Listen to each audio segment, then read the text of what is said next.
안녕하세요. 심영섭입니다. 오늘은 골든글로브 수상식에서 외국 영화상을 수상했죠. 정희삭 감독의 영화 미나리를 리뷰하려고 합니다.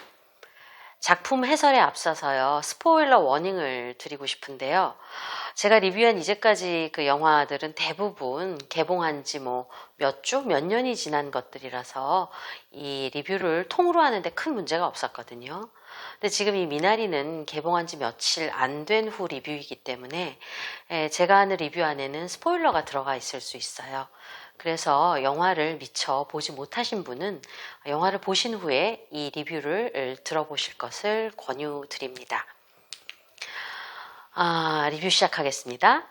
차 한 대가 녹음이 우거진 미국의 한 동네에 도착합니다. 바로 알칸사스주의 거대한 농원인데요. 아이는 대체 여기가 어디냐고 묻자 우리 집이라고 아버지가 대답을 합니다. 때는 레이거니즘 시대, 차에서 본 알칸사스 풍경은 녹음이 우거진 아름다운 풍광이지만 그러나 사실 이곳은 미국에서 가장 소득 수준이 낮은 일명 힐빌리, 즉 깡촌이라고 불리우는 곳이죠. 떨떠름한 아내와 가족들을 뒤로하고 아버지 제이콥은 이 아들에게 흙을 보라고 합니다. 미국에서 가장 기름진 땅이라고요. 캘리포니아에서 병아리 감별사를 하던 아버지는 번 돈을 모두 이 땅에 투자했습니다.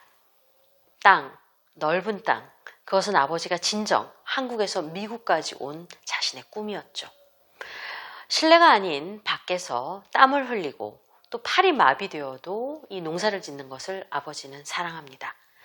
아마도 농촌 출신인 것 같은 아버지는 원하는 모든 것은 땅에서 얻을 수 있다고 믿는 전형적인 농부였던 것입니다. 그러나 이곳은 물이 제때 나오지 않아서 애를 먹는 곳이기도 하죠. 이들의 어머니인 모니카, 아마도 서울 출신인 것 같고요. 이 심장판막에 구멍이 있는 아들 걱정이 많은 사람입니다. 그녀는 아들 데이비드를 과잉 좀 보호하는 편이고요. 그 다음에 연약하고 굉장히 보호해야 하는 존재로 믿고 있습니다.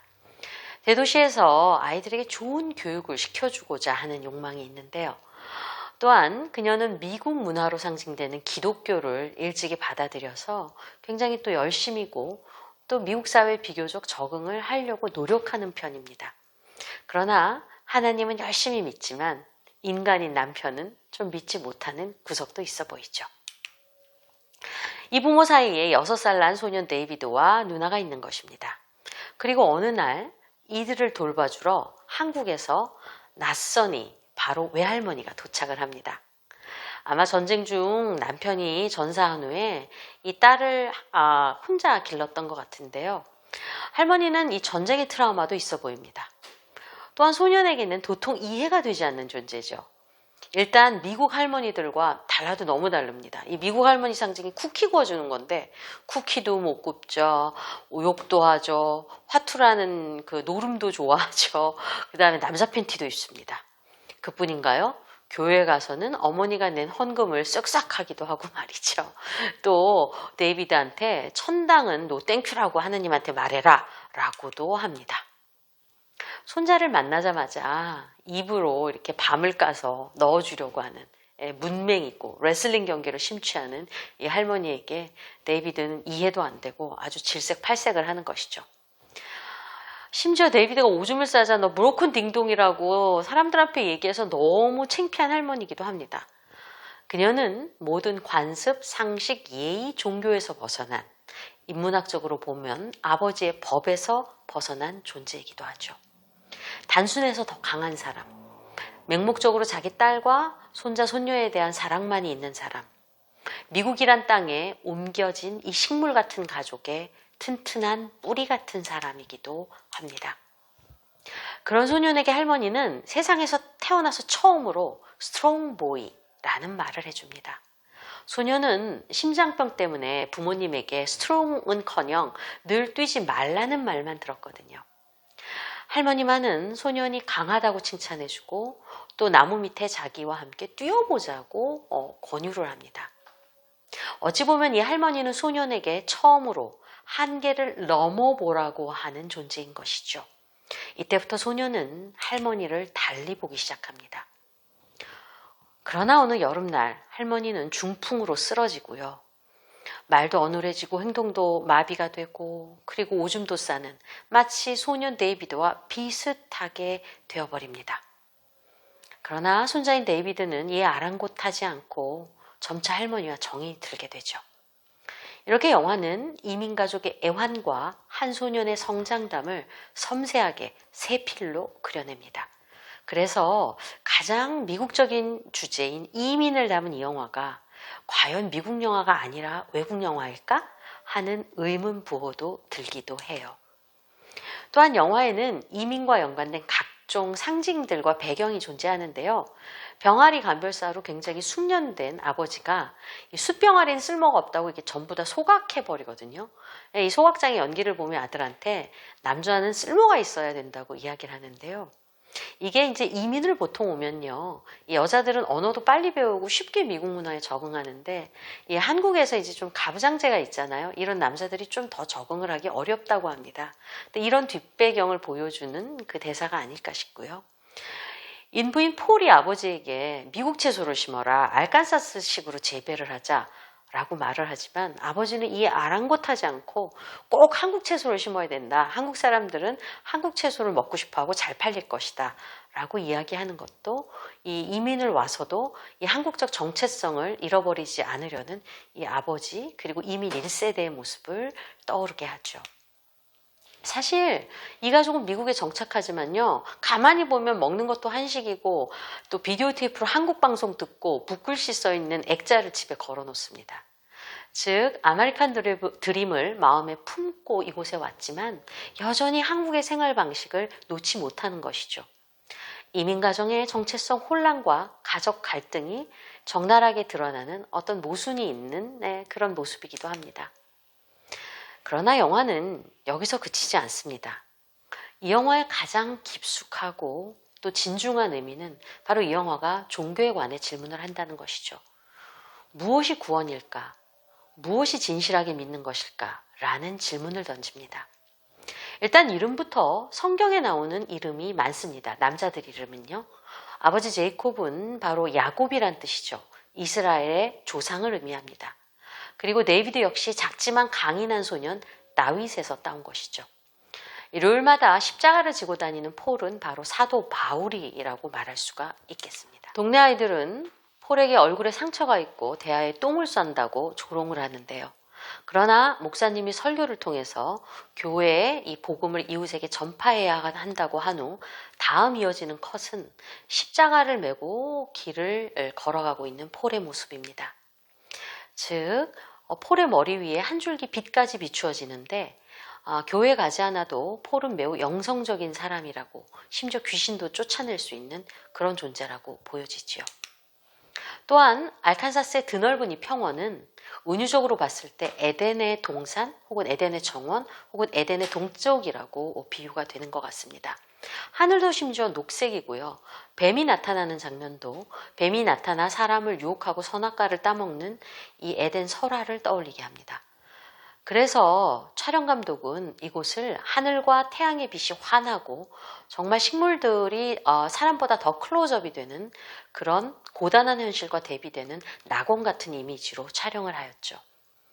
이 방법은요, 테렌스 멜릭이 감독하고 네스트로 알멘드로스가 촬영한 천국의 나날들이란 영화와 굉장히 저는 비슷한 면이 있다고 생각했습니다. 천국의 나날들의 한 장면인데요. 이렇게 푸른 어떤 이 노건의 모습, 이 안에 노동을 해야 하는 신에게 어떻게 보면 운명 지어졌죠. 사람들, 그리고 그것이 불이나 메뚜기떼로 모두 무위가 되는 이런 것들이 굉장히 비슷한 테마가 저는 있다고 생각이 들었습니다. 할머니는 그러나 뱀이 나타나도 안 보이는 것보다 보이는 게 더 낫다면서 이 손자에게 너무 무서워하지 말라고 하죠. 폴은 교회에 가는 대신 십자가를 메고 일요일마다 길거리를 순례합니다. 감독은 제도권의 교회가 아니라 하느님과 더 가까워 보이는 이 영성적인 사람들을 통해서 시스템으로서의 종교가 아닌 영성을 가진 인간의 마음이 더 종교인에 가깝다고 이야기하는 듯 보이죠. 그리고 마침내 기적이 일어납니다. 소년의 심장병이 조금씩 낫기 시작한 거죠.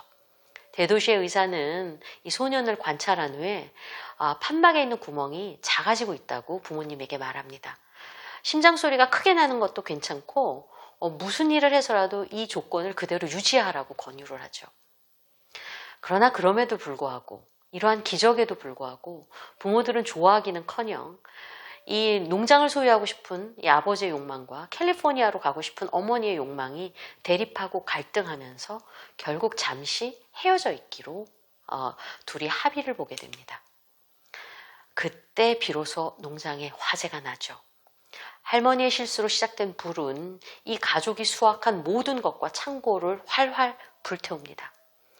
이는 이 가족에게 이 소년의 치유라는 기적의 선물을 행했음에도 불구하고 여전히 각자의 욕망을 포기하지 못하는 제이콥 부부에게 신이 어떤 그 분노를 표현하는 것처럼 보입니다.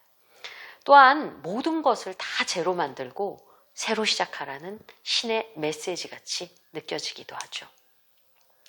할머니는 이 일로 넋이 나가서 집에서 나가버리고 청처 없이 숲속을 헤맵니다. 소년은 처음으로 전력 질주를 해서 할머니에게 달려가요. 이 질주, 뛰기는 굉장한 의미가 있죠. 난생 처음 소년은 안 해본 것을 해보고 자신의 한계를 돌파한 것입니다. 그리고 할머니에게 우리랑 집에 가자고 손을 이끌죠. 저는 이 대목에서 눈물이 왈칵 쏟아졌는데요. 저에게 사랑을 주었던, 그리고 한계를 돌파하라고 북돋았던 모든 사랑하는 저를 사랑해줬던 사람들이 생각이 났던 것 같습니다. 이 영화의 제목 미나리는 바로 이러한 강인하고 끈질긴 이 한국인들, 이민자들의 생명력과 적응력을 상징하는 제목 같습니다. 강가는 할머니의 비밀 정원이고 할머니는 여기서 한국에서 가지고 온 미나리 씨앗을 심는 것이죠. 미국 땅 어디에서도 잘 자라고 부자도 먹고 또 가난한 자도 먹고 국에도 끓여 먹고 찌개에도 넣어 먹는 이 원더풀, 이게 미국 사람들이 이해 못할 것 같아요. 이 유머를. 이 원더풀 미나리 말입니다. 그것은 비록 이민을 왔지만 다른 땅에 심어졌지만 생존과 꿈을 위해 몸부림치며 살아내는 한국의 모든 이민자들의 생명력이기도 하죠. 끝으로 연출에 대해서 꼭 언급을 하고 싶은데요. 정인상 감독님은 굉장히 어떤 땐 진중하지만 또 아주 유머러스한 면도 있으신 것 같습니다. 특히 이 물과 불의 이미지를 이렇게 변용하는 연출력이 되게 인상 깊었는데요. 예를 들면 보약, 마운틴 듀, 오줌, 수돗물, 또 강물로 이어지는 이 이미지의 변용을 통해서 그 생명력의 어떤 소중함, 또 그 근원, 다양한 에피소드를 이끄는 이 물의 이미지, 즉 삶의 에너지를 표현하고 있는 것 같고요. 반대로 불은 이 모든 것을 무로 만들어버리고 잿더미로 만들어버리고 그러나 부활할 수 있는 그런 타나토스 에너지, 죽음의 에너지를 혹은 파괴의 에너지를 표현하고 있는 것 같습니다. 또한 정 감독님은 유난히 좀 매치컷을 많이 사용하는데요. 이게 지금 아라비아 로렌스라는 유명한 다른 영화의 데비드 린 감독의 작품인데요. 로렌스가 성냥불을 입으로 불자 이것이 떠오르는 태양으로 매치가 되죠. 형태나 색감이나 우리가 연상되는 것이 이렇게 매칭이 되는 이런 편집을 매치컷 편집이라고 하거든요. 근데 영화에도 이런 게 자주 나와요. 화투 속 이 땅 그림하고 이것이 실제 미국 땅으로 바뀐다던가 서랍이 떨어지고 또 연이어서 병아리 상자가 떨어지는 이 매치컷들이죠. 감독님은 한 컷과 다음 컷의 연결성 안에서 이 말하려는 주제들을 이렇게 녹아 들어가는 그런 연출 방식을 선호하시는 것 같았습니다. 개인적으로 굉장히 좋아했고 감독님 연출이 되게 재밌었던 장면이 데이비드가 할머니한테 오줌을 갖다 줘서 이제 벌을 서는 장면이었는데요. 주인공 소녀를 미디엄샷으로 잡고 그 다음에 할머니를 또 미디엄샷으로 잡고 근엄하게 앉아있는 이 아버지와 또 그 뒤에 앉아있는 어머니를 이 미디엄샷으로 이렇게 나란히 병렬돼서 이렇게 편집을 합니다. 셋 다 동상이몽이에요. 소녀는 굉장히 이제 벌을 받아야 되니까 이게 난처하고 할머니는 이 소년이 잘못하지 않았다고 막 역성을 들고 오줌 좀 먹은 것 같고 뭐 그러냐고 오히려 그러고 부모님은 이번 기회에 혼내야 된다고 그러고 근엄하게 앉아있고 이 셋의 동상이몽이 이렇게 차례차례로 비춰주는 게 너무 재밌었는데 특히 인상적인 것은 아버지가 회초리 가져오라고 할 때 카메라가 소년의 뒤를 따라가질 않아요. 그냥 가만히 있습니다. 이 소년의 편을 그 순간엔 들어주지 않는 것 같았어요. 이 소년의 처음부터 시점샷이 되게 많았는데도 불구하고요. 그러다가 이제 드디어 이제 회초리가 부러지고 잘못해서 이제 아버지가 밖에 나가서라도 회초리 갖고 와라. 이랬을 때 소년이 이렇게 밖으로 나갈 때 비로소 소년을 따라가 주거든요. 그리고 나서 다음 컷 소년이 들고 온 건 네, 강아지 풀이었습니다. 그래서 이 가부장적인 엄숙함 네, 이런 거 그 안에 또 그 틈을 비집고 할머니가 또 너무 예전 제가 그 자랐던 우리 어린 시절 생각이 나가지고 너무 웃겼고요. 그리고 마지막에 이 소년의 기지가 결국은 웃게 만드는 이런 유머러스함이 이 미나리의 아주 훈훈한 그리고 좋은 어떤 휴머니즘을 느끼게 하는 장면들인 것 같아요.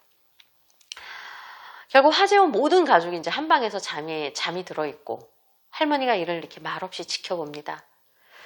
결국 아버지는 이 물을요, 머리를 쓰라고 막 그랬는데 이 논리적 방법으로 해결이 안 돼서 이 굉장히 직관적이고 미신적이고 이 나뭇가지를 이렇게 이웃 사람들이 이렇게 해가지고 이렇게 찾는 그 방법으로 이제 결국 물을 찾아내려고 합니다.